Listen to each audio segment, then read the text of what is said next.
The floor beneath me is cold. Not like a normal cold, but the kind that settles into your bones, deep down where the heat can't reach. I don't remember the last time I slept through the night. Not in here, not since everything started. The sound of footsteps outside my cell pulls me from what little rest I've managed to gather. They're soft, measured, like the world's forgotten how to be quiet, how to let me think. I hold my breath. It's a habit now. This waiting, this listening. My heart beats faster as I hear the key turn in the lock. The sound is familiar and yet unfamiliar all at once. Each click of the mechanism feels like a countdown. The door groans as it moves, creaking on its rusty hinges. I haven't seen the outside world in 2 years. 2 years. The light that spills through the crack is blinding, blinding, and beautiful. My eyes squint and I blink, trying to adjust to something so simple. Something I haven't allowed myself to hope for. The guard's voice breaks the silence, low and clipped. It's time. Time, I haven't thought about that word in so long. Not really. Time has been meaningless in this room. Time is just the slow drip of water, the shuffle of feet, the rhythm of waiting. But now it feels like everything has shifted. The world outside is waiting for me. For what? I don't know, but I do know this. I'm going to make them pay for what they did. I push myself up, my joints protesting. My body feels foreign, as though it's been left behind in a life I don't recognize. I place my feet on the cold floor, my heels scraping against the rough surface. It hurts, but not the way I thought it would. It's not a sharp, sudden pain. It's a reminder. A reminder that I'm still here, that I'm still alive. The guard steps back, his eyes scanning me with little interest. I don't care about his gaze. I don't care about the looks of anyone anymore. They'll all see soon enough. I'll make them see. I walk slowly, the silence heavy between us. The hallway stretches out before me like a forgotten dream, the walls lined with peeling paint and flickering lights. Every step feels strange, like I'm walking through someone else's life. The light at the end of the corridor seems so far away, but it's closer than I think. I can feel it pulling me. The door at the end opens, and I step into the world. The air hits me like a slap. It's fresh, so fresh it almost hurts to breathe. I take a slow, steady breath, savoring the taste of freedom, even if it's just for a moment. I hear the hum of traffic, distant voices, the faint call of birds in the trees. It all feels unreal, like it belongs to someone else. But I don't stop. I can't stop. There's too much to do. I've been given a chance. A chance to finally take back what was stolen from me, and I won't waste it. I step forward, the sunlight warming my face. For the first time in 2 years, I let myself feel the weight of it, the weight of the world outside, the world I've been kept from, locked away in a cage of their making. But no more, I'm not that woman anymore, I'm different now. I don't look back. The world doesn't look the same as I remember. It's bigger, more chaotic. It feels like I've stepped into someone else's life, a life that doesn't belong to me. Everything is louder, faster, sharper. The sounds, the lights, the people, it's all overwhelming. But I don't care. I'm not here to blend in. I'm not here to be invisible. I'm here to make them feel everything I've felt. The ache, the anger, the suffocating isolation. They won't escape this. They won't forget me. I look down at my hands, rough and scarred. I've spent too long staring at these hands, wondering what they could have done differently. But it's too late for that. All that matters now is what comes next, and I know exactly what I need to do.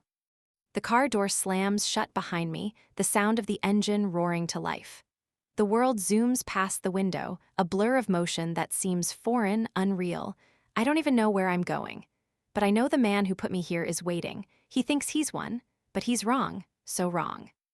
I can feel it in my bones. This is the moment. This is when it all changes. The city passes by in a haze, a blur of color and noise. My heart beats in my chest, steady, sure.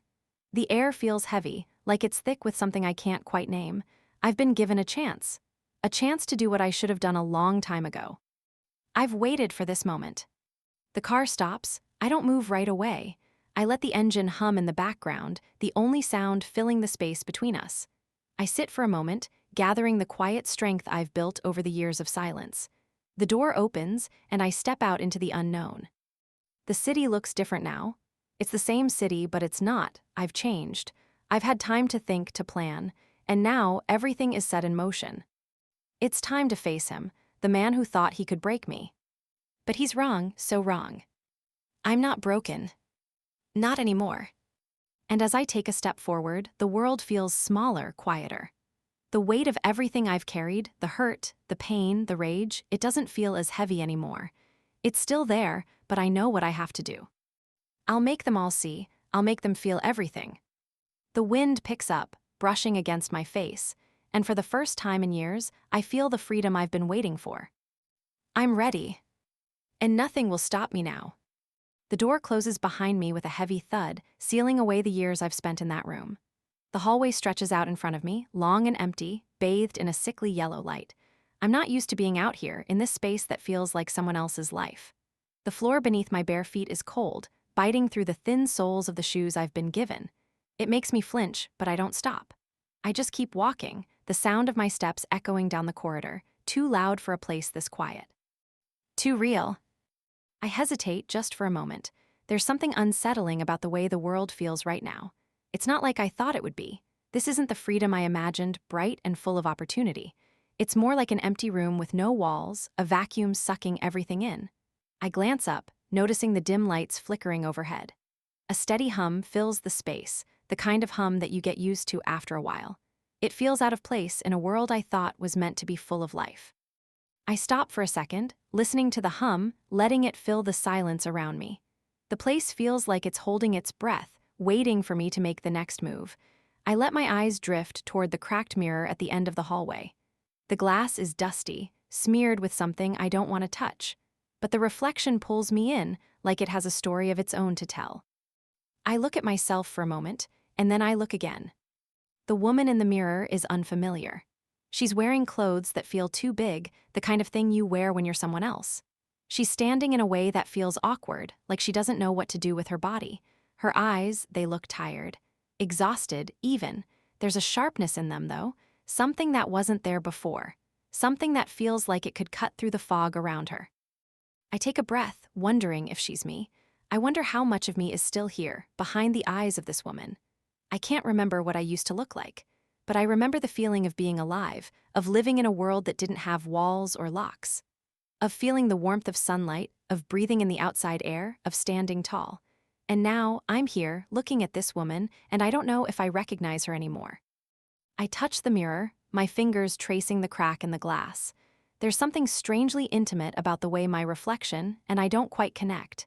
It's like she's there, but she's not.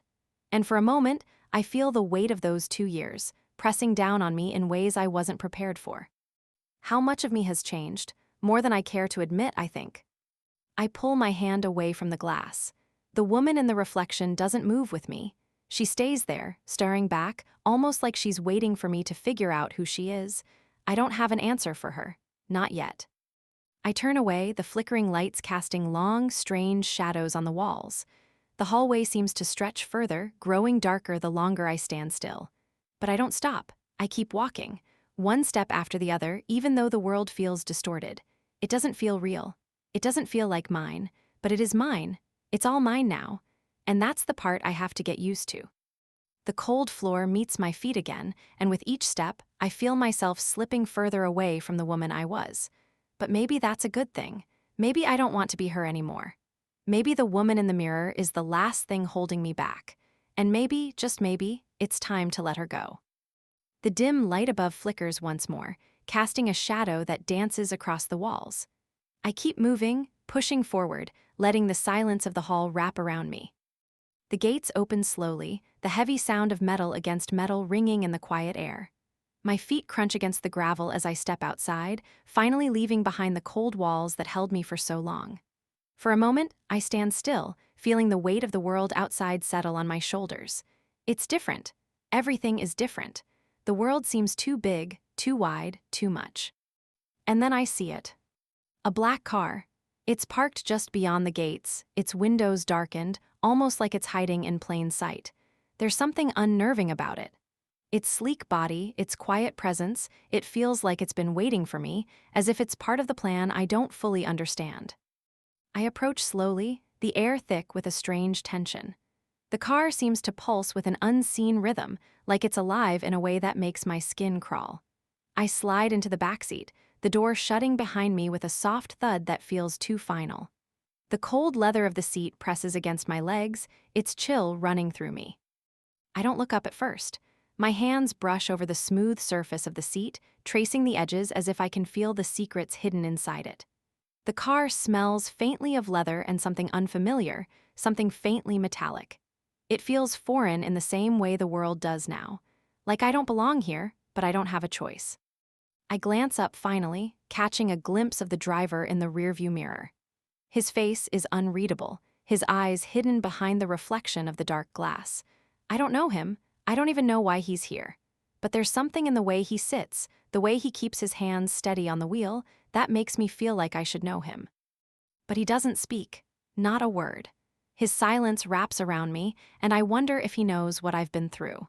Does he know what this feels like, to step into a world that doesn't recognize you anymore? Does he know what it's like to carry the weight of a secret so heavy you can barely breathe? I settle back in the seat, my hands folding in my lap. The hum of the engine is the only sound in the car, a quiet, rhythmic pulse that matches the beat of my heart. I want to say something. I want to ask him where we're going, who sent him, why I'm here, but I don't. I can't find the words. The car moves. The streets outside are blurred in a way that makes them seem almost unreal. There's the sound of tires on asphalt, the occasional flicker of streetlights, but it all feels distant, like I'm watching someone else's life unfold in front of me. The streets should be familiar. They should feel like home, but they don't. They feel like a foreign country, full of faces I don't recognize, places I haven't been in years. My heart skips a beat. It's not just the streets, it's me. I'm the one who's changed. I'm the one who doesn't belong. We turn a corner, the headlights briefly illuminating an alleyway before we veer into a larger road. I watch the street signs pass by, the names of places that should mean something to me, but don't. They're just words now, scribbles on a map of a life I've lost touch with. I glance out the window, the world rushing past. The car speeds up, the low hum of the engine growing louder as we leave the city behind. The streets feel endless. The farther we go, the more I wonder who else is watching. Who else is waiting for me to make my move? I catch myself gripping the seat a little tighter, my knuckles pale against the dark leather. The silence in the car is thick now, heavy. I'm alone with my thoughts, but I can't quiet them. I can't shake the feeling that someone somewhere knows exactly what I'm about to do. They know, and they're waiting for it. I can't help but wonder, who's watching me now? The car slows as we approach a quieter part of the city, the lights flickering softly in the distance. The streets feel emptier here, more isolated. I want to ask the driver where we're going, but I know better. He won't answer. He doesn't need to. This isn't about him. This is about me, about what's coming next. I turn my gaze back to the window, watching the world blur by, each passing moment pulling me deeper into something I can't escape. The uncertainty of it all, the weight of it pressing down on me. But there's no turning back, not now. The driver shifts in his seat, his hands still steady, his eyes never straying from the road. I catch a glimpse of his face in the rearview mirror again, his expression still hidden, unreadable. For a moment, I think about speaking, about breaking the silence that stretches between us like a thick rope, but I don't. There's nothing left to say. The car continues its journey, the road ahead dark and endless. And with each passing mile, I wonder what comes next. What happens when I finally face the people who put me in that room? When I see the ones who took everything from me?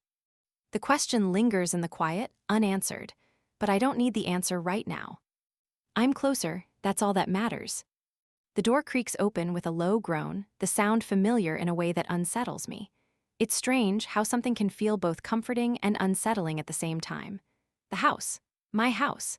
It's not like I remembered it, not like it was when I left. The air is thick with the smell of stale dust, a mixture of old memories and time standing still. The faint, musty scent of wood and stone lingers, like the walls are holding onto the past, unwilling to let go. I stand on the threshold, my hand still resting on the doorframe, feeling the weight of everything behind it. The place that once felt like home now feels like a stranger's house, one I have no claim to anymore. The warmth I remember from the mornings we spent here, the sound of laughter echoing through the halls, it's gone. The emptiness presses in, and I almost wish I could turn away, walk back out into the world that's waiting for me. But I don't. I step inside. The floor beneath my feet is cold, just like the air around me. The silence is deafening, louder than any noise I've ever heard. I let my eyes move around the room, taking it in.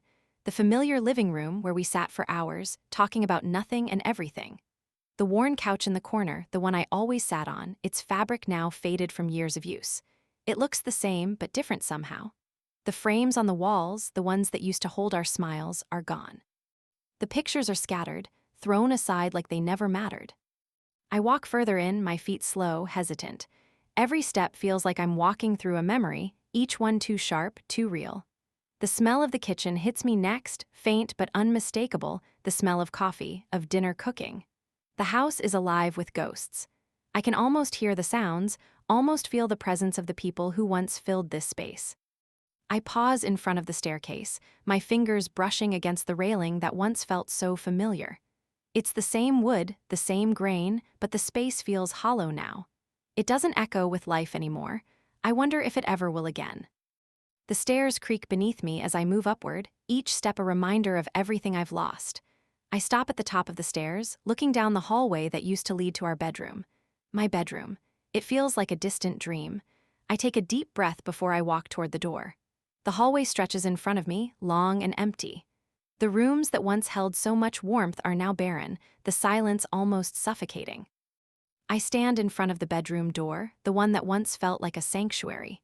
The door is slightly ajar, as if waiting for me to enter, but I hesitate. I don't know what I'm looking for or what I expect to find.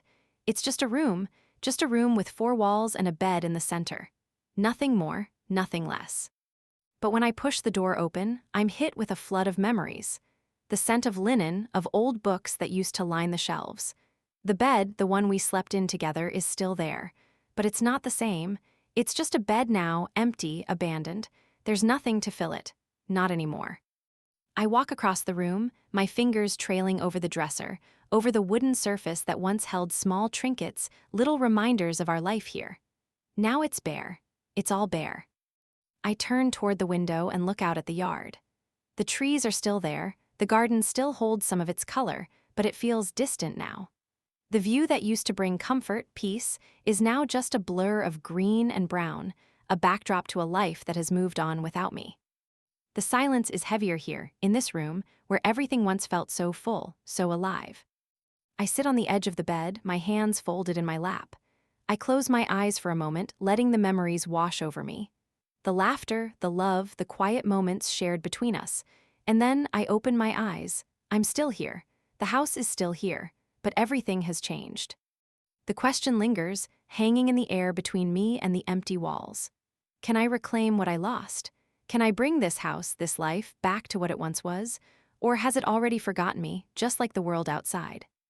I stand up and walk to the door, the floor creaking beneath me, the familiar sound now strange, like the house itself is remembering me. Or trying to forget me, I don't know. I step into the hallway again, and the weight of the house presses down on me. The silence, the emptiness, it's all too much, too suffocating.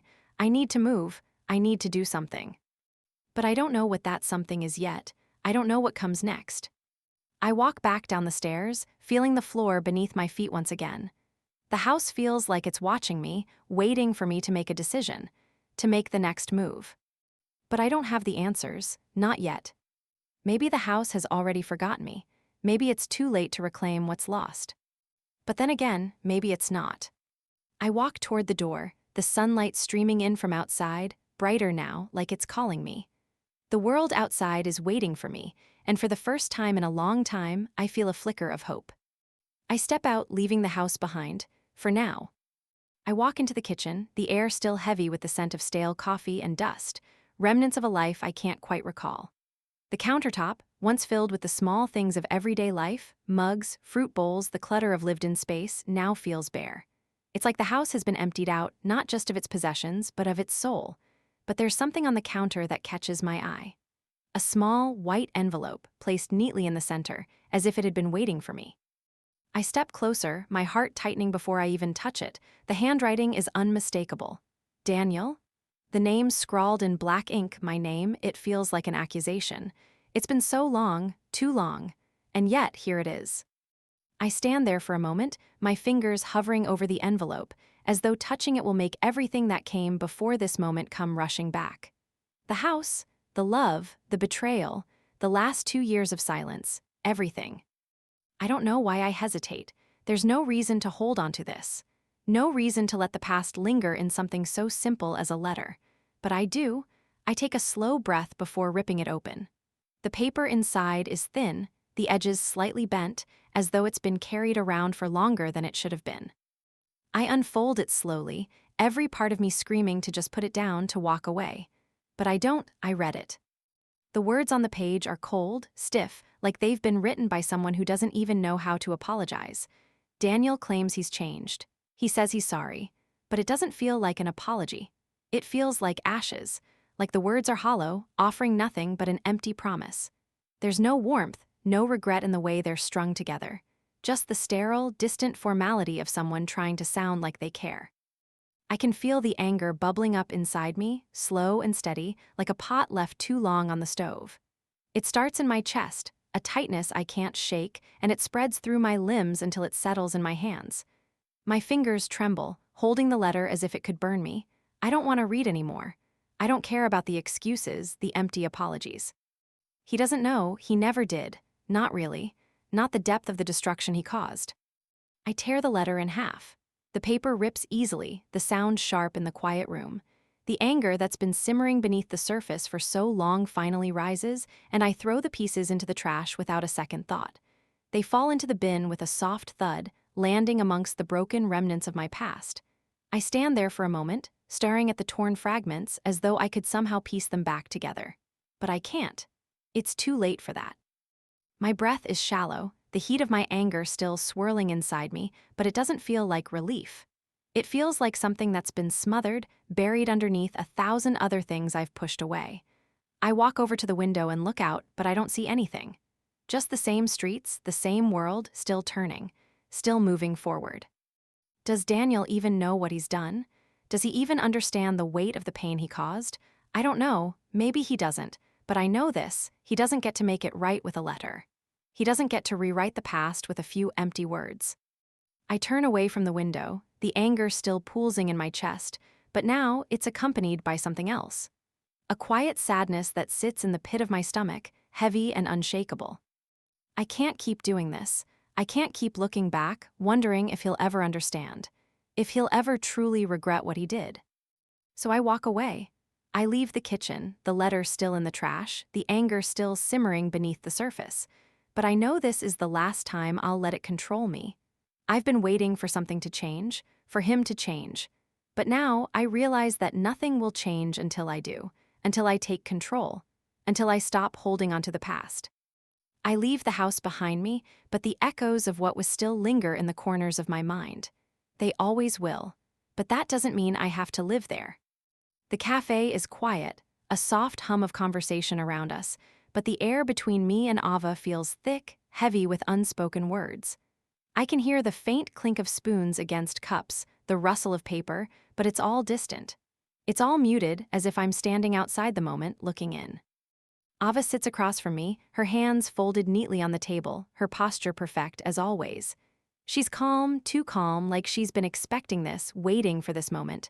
Her eyes flicker up to meet mine, but there's no apology in them. There's no remorse, just that look, that quiet, smug assurance that she's untouchable. I can feel it, the sharp sting of betrayal rising in my chest. It burns, hot and familiar, but I force myself to keep still. I won't give her the satisfaction. I won't let her see how much this hurts. Not now, not after everything. The waitress comes over, but she barely acknowledges us. She sets down 2 cups of coffee, the smell of it sharp in the air. I don't take a sip. Neither does Ava. We sit in silence, the weight of everything unspoken hanging between us, the space too small, too tight for comfort. I watch her, the woman who stole everything from me, my life, my home, my family, all of it. In this moment, she looks like nothing more than the woman who thought she could take what wasn't hers. Her eyes narrow slightly, just the slightest shift, but she doesn't speak. I should say something sharp, something cutting, but the words feel stuck in my throat. There's too much history between us. Too much anger, too much regret, too much nothing. I take a slow breath. I won't let her win. I won't let her see that she's still affecting me, not when I've come this far. Ava, I finally say, my voice calm, almost too calm. It's a struggle to keep it steady. I didn't expect to find you here. She doesn't flinch, not even a little. She just smiles. A small, tight smile that doesn't reach her eyes. I could say the same to you, Grace, she replies, her voice cool, collected. But then again, you always were full of surprises. I feel the words like a slap, but I don't let it show. I don't let her see the anger rising in me, the bitter taste of everything I've swallowed for the past 2 years. The hurt, the resentment. I don't know what you think you're doing here, I say, my hands gripping the edge of the table now, the wood smooth beneath my fingers. But I'm not here for your explanations, Ava. I'm not interested in your excuses. Her expression doesn't change. She leans back in her chair, her eyes never leaving mine. It's as if she's daring me to break, to show just how much she's broken me. But I won't. Excuses, she repeats, her voice dripping with a kind of sweetness that makes me want to shove the words back in her mouth. No, Grace, I'm not here to make excuses. I'm here because you asked for this, didn't you? I blink, confused for a moment, but then it hits me. She's right, I did ask for this. 2 years ago when you left, she continues, leaning forward slightly, her gaze still unwavering. You told me that I'd never understand, that I'd never know the full story. Well, now we're both here, aren't we? I can feel my heart in my throat now. Her words cut deeper than I care to admit, but I won't let her see it. I won't let her think she's won. Don't pretend like you know anything about the full story, Ava, I say, my voice tight. You stole everything I had, everything I worked for. You don't get to sit here and act like you're the victim.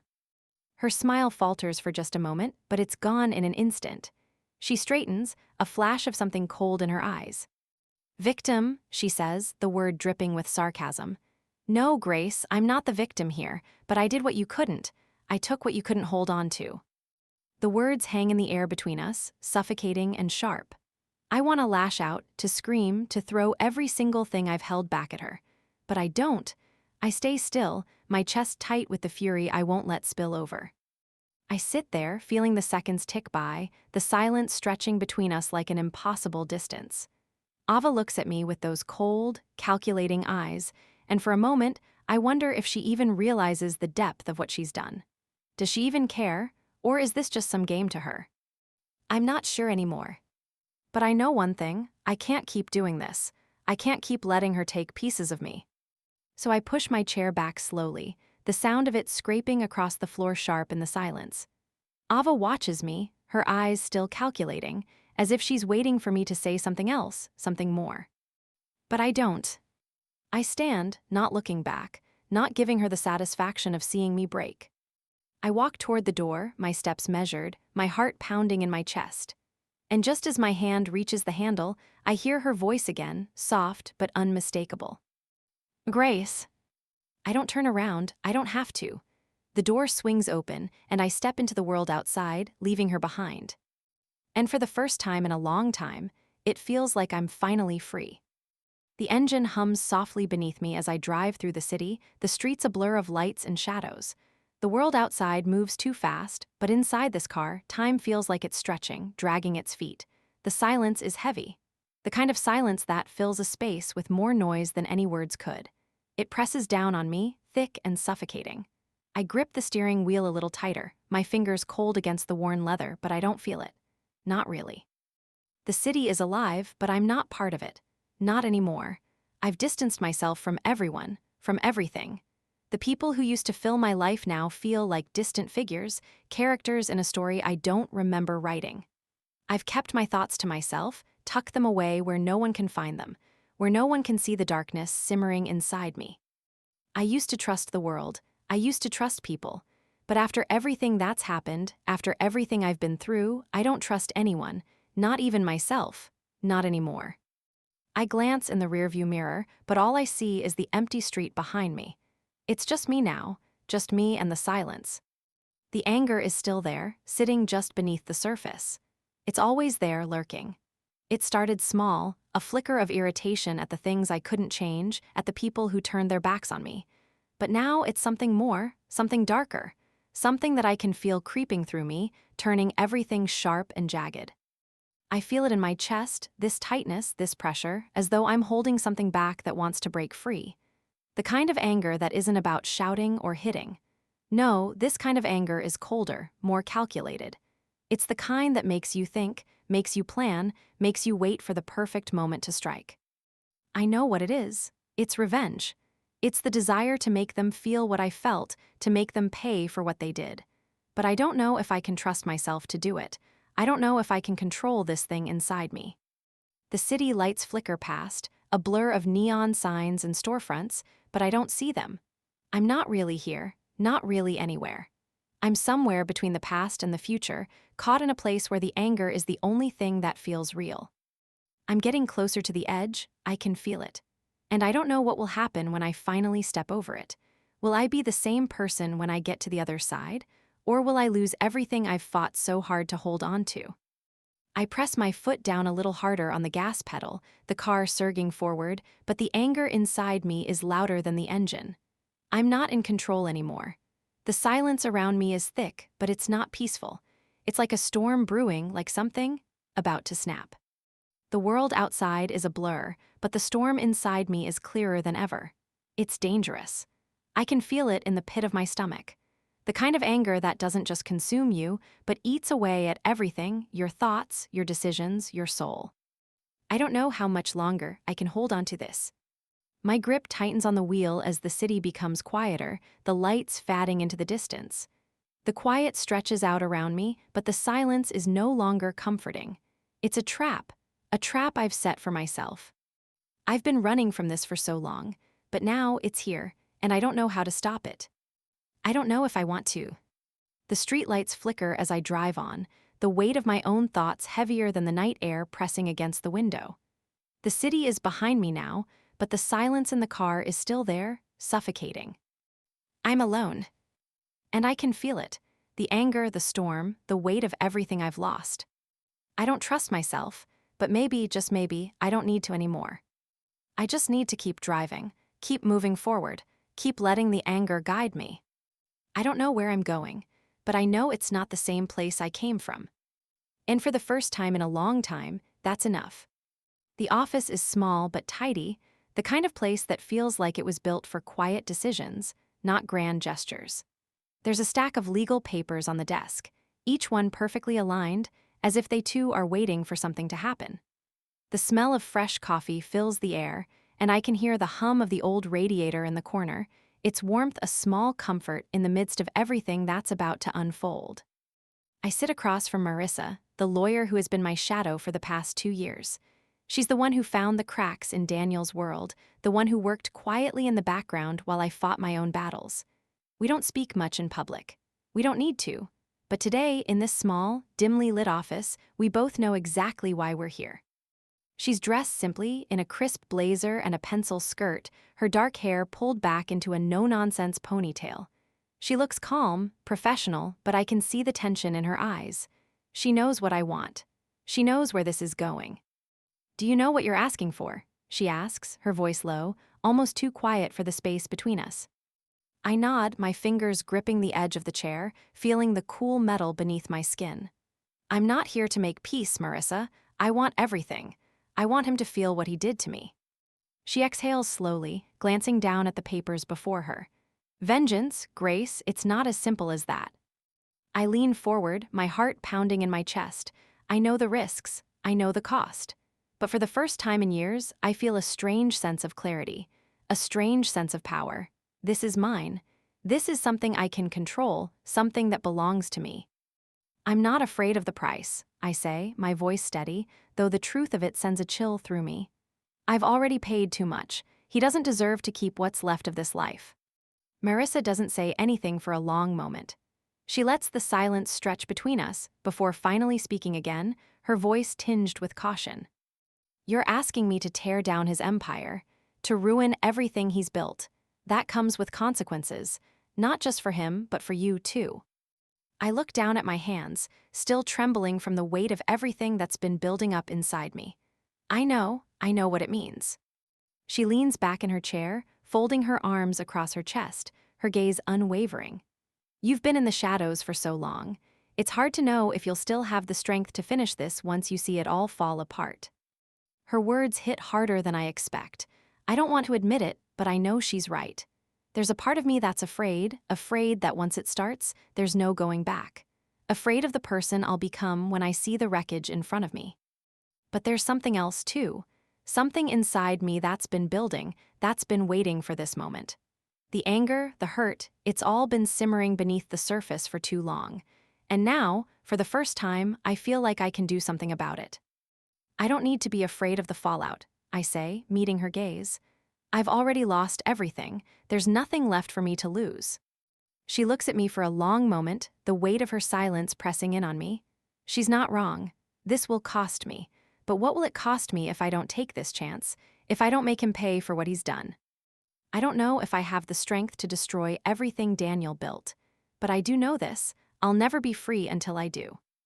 Marissa leans forward slightly, opening a file in front of her. She pushes a paper toward me, a blueprint of sorts. We'll start here. This is where the cracks are. It's going to take time, strategy, but it's all there, Grace. You just have to be ready for what comes next. I take the paper, feeling the weight of it in my hands. There are names, dates, and strategies laid out in front of me, the very foundation of Daniel's world, ready to be torn down piece by piece. My fingers trace the edges of the paper, and for the first time in years, I feel something shift inside me. A calm, cold certainty. I don't trust the world anymore, but I trust myself, and I know what needs to be done. I'm ready, I say, my voice firm. Let's burn it down. Marissa nods, her face softening ever so slightly. There's no turning back now. We both know that, but it doesn't matter. I've already made my choice. As we dive into the details, planning the first move, I can feel the weight of what's ahead. I can feel the power slowly returning to me, rising from the place inside me I've buried so deep. This is the beginning. The first step in taking back what was stolen, in turning my pain into something far more dangerous. The world isn't ready for what's coming, but I am. The restaurant is quiet, too quiet for what's about to happen. The dim lights hang overhead, casting a soft glow across the white tablecloths. There's a low murmur of conversation from the other tables, but it feels like the sound is being swallowed up by the walls, leaving just the two of us in this small, hollow bubble. I watch the clock on the wall as it ticks away, the seconds stretching long, but they're nothing compared to the years I've spent waiting for this moment. Daniel walks in, looking the same but somehow different. He's dressed in a crisp suit, the kind of suit that says he's moved on, that he's built a new life, one that has no room for me. He looks older, but not by much. His hair is a little grayer, his posture straighter, but there's something in his eyes that hasn't changed. The guilt, it's there, hovering beneath the surface, but it's not enough. Not nearly enough. He sees me the moment he enters, his face flickering with something, surprise, maybe, or apprehension. But it's fleeting. The man who imprisoned me, who destroyed everything, now looks like he's trying to hold onto the control he thinks he still has. He takes a seat across from me, and for a moment, neither of us speaks. The silence between us is thick, thick with everything that's been left unsaid. Daniel clears his throat, and I can see the hesitation in his movements, the way his hands twitch in his lap, like he doesn't know what to do with them. It's strange how small he seems now. How much smaller he looks in front of me than he ever did when I was trapped in that room. I didn't expect you to come, he says, his voice guarded, his eyes flicking to mine and then quickly away. I don't respond at first. I just watch him. Watch how he tries to mask his guilt, how he still believes he can control this conversation, that he can manipulate me into forgiving him. But there's nothing left to manipulate. There's nothing left of the woman he used to know. I didn't expect to be here, I say, my voice low but steady, but here we are. He shifts uncomfortably, the corner of his mouth twitching as if he's trying to suppress a smile, but it doesn't reach his eyes. He's wearing a mask, just like he always has. He's built a new life for himself, a shiny, perfect life, but it's a house of cards, and I'm the one holding the wind. Grace, he sighs, leaning forward slightly, as if he's about to say something meaningful. Something that will change everything, but I know better. He still thinks he can fix this. He still thinks he can fix us, but he's wrong. The damage is done. You don't have to do this, he says, his voice quiet, but there's a subtle edge to it. You can walk away from all of this. We can move on. You've done enough. You've heard enough. His words are heavy, coated in a false sweetness that almost makes me laugh. Almost. It's just like him, isn't it? trying to make it sound like he's the one who's been wronged, as if I owe him something, as if any part of me would ever walk away from this with a clean conscience. I take a slow breath, holding his gaze. The silence between us is unbearable now, but I don't break it. I'm not here to heal wounds. I'm here to make sure he understands just how far the consequences of his actions stretch. You think I'm here to forgive you, I say, my voice cutting through the tension between us like a blade. But I'm not. I'm here to tell you that I'm done. Done with you, done with your lies, done with your manipulation. He stiffens, his eyes narrowing slightly, but there's a flicker of something in them, fear maybe. Regret. I don't care, not anymore. I never asked for your forgiveness, he says, but there's a hint of desperation in his tone now, something he can't quite hide. I just wanted things to go back to the way they were. I wanted us to. No, I interrupt, my voice sharp. You don't get to choose that anymore. You don't get to rewrite history, not after everything you've done. He looks down at the table, his jaw tightening, the weight of my words sinking in. But he's still trying to hold on to something. He's still trying to control the situation, to control me. He still doesn't understand that I'm not the same person he left behind. I'm sorry, Grace, he says, the words heavy but lacking the sincerity they should carry. It's just another hollow apology like the one in the letter, but I don't need to hear it. Sorry isn't enough, I say softly, my gaze never leaving his. It's never been enough, not when you stole everything from me, not when you locked me away and destroyed the life I had. You don't get to fix this with words. His eyes flick up to mine, a flicker of recognition there. He knows it's over. But I'm not done. You think you still have some power over me, I continue, leaning forward, my hands clenched in my lap. But you don't, you never did, and I'm done pretending I owe you anything. The weight of the words settles between us. I can see the shift in him, the way his shoulders slump just slightly, the way the anger that was building in him falters, replaced by something else. Maybe it's guilt. Maybe it's the slow realization that he can't control this, can't control me, not anymore. The tension lingers in the air, but it's different now. The silence feels less suffocating, less dangerous. The battle for control is over. I've already won. I stand up slowly, the sound of my chair scraping against the floor too loud in the quiet space. I look at Daniel one last time, but there's nothing left to say. He opens his mouth, as if to stop me, but I don't wait for him. I turn, walking away, feeling the weight of everything lift with each step. And for the first time in a long time, I feel the power that's been mine all along. The days move slower now, each one stretching longer than the last. The world outside feels distant, like it's happening to someone else, somewhere else. But every action I take, every piece of the plan falling into place, brings me one step closer to watching it all unravel. Daniel's empire, the life he built, the world he thought was unshakable, is collapsing in slow motion. The first blow comes quietly in the form of an email, an anonymous tip to the board of his company, the kind of information that doesn't just sink careers, it drowns them. The CEO, the man who once held all the power, suddenly becomes a liability, and it all starts to fall apart. I don't watch it happen in real time. I don't need to. I've already done my part. I know what's coming. And though I'm not there to witness it, I feel it in the pit of my stomach, a strange satisfaction settling over me like a weight that's been lifted. Daniel loses his job. It's all over the news in the kind of brief, impersonal article that strips away any humanity. Just facts. Just the cold, hard reality. He's out just like that. No more power. No more influence. The man who once walked into a room and demanded attention is now the one being ignored, shut out by those who once called him a friend. I don't need to check the headlines. I don't need to watch his face on TV or read the articles. I can feel it. I can feel the unraveling from here. Each thread pulls a little harder, a little faster.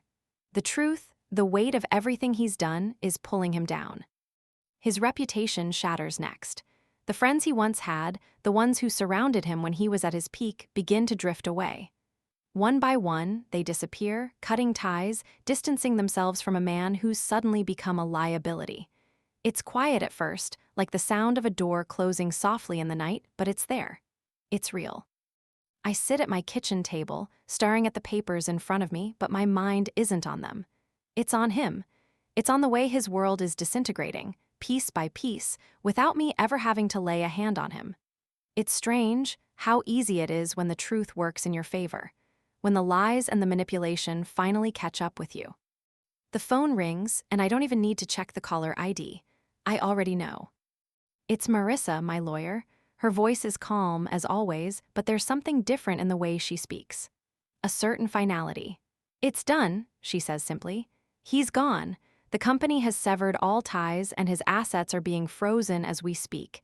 His reputation is in shambles." I don't feel relief, not exactly. What I feel is quieter than that, more subtle. I feel the pull of something deep inside me, like a knot that's been tightened for years finally loosening. He's finished. It's over. But then there's a moment. A moment when I catch myself staring at the window, the city skyline stretched out before me, and I realize something. The satisfaction I thought I'd feel, the peace I thought would come with this, it's not there. It's not enough. I didn't need to raise a hand. I didn't need to confront him again or make a scene. The truth and justice were enough. But in the silence that follows, I wonder if there's more I'm supposed to feel. I wonder if I'm supposed to feel something different than this quiet, cold satisfaction. The world outside is still turning. The traffic hums. The city moves, indifferent to what's happened to one man. And I'm left standing here in the stillness, knowing that I've won, knowing that he's lost, but wondering if this is truly the peace I've been waiting for. Is it enough? I thought this would feel different. I thought I would feel whole again, like I could finally breathe. But it's not the relief I imagined. There's no closure, no sense of finality. Just the steady hum of the world going on without him, without me. The world doesn't stop. It doesn't wait. Maybe it's not supposed to. Maybe the peace I've been waiting for is something I'll have to find for myself. The phone is silent now. Marissa's voice has faded away, but I don't hang up. I don't need to. I let the silence sit with me just for a moment. The weight of what's happened, of what I've done, isn't gone. It's just changed. And for the first time in a long time, I wonder if it will ever really be enough. The mirror reflects me, but I don't recognize the woman staring back. She's different, sharper, more defined, but unfamiliar. There's a quiet strength in her eyes, a resilience that wasn't there before. The past 2 years, the anger, the pain, the isolation, it all led here, to this moment. To this reflection of someone I thought I'd lost. I stand there, unmoving, watching the subtle rise and fall of my chest. The stillness in the room wraps around me like a blanket, but it doesn't feel comforting. It feels like the calm before something. Maybe it's the calm before everything finally sinks in, or maybe it's just the final breath of a life that's already passed. The woman in the mirror, she's not the one I was when I walked into that room all those years ago. That woman was broken, fragile, a shadow of who I used to be. She carried her pain like a weight too heavy to bear, her heart hollowed out by betrayal, by the silence of years spent in a place that stole everything from her. She was a prisoner of her own mind, of her own anger. But now, the woman who stands before me is different, stronger. She carries the same pain, but it doesn't define her anymore. It's there, but it no longer controls her. She's no longer a prisoner. She's free. I take a step back, my eyes never leaving my reflection. I don't recognize her, not completely. But I don't need to. I don't need to know her. I've learned to accept her, to understand that the journey, all of it, led to this moment. There's a part of me that still wonders if I've truly won. If all the sacrifices, all the decisions I made, led to something real, or if it was just another chapter in a story that hasn't fully ended. I close my eyes for a moment, the silence pressing in around me, and let the weight of everything settle over me. The anger, the heartache, the years of wondering if I could ever escape what he did to me, it's all behind me now. But is it enough? Is this really the peace I've been searching for? I open my eyes again, staring into the mirror, into the eyes of the woman who has carried all of it.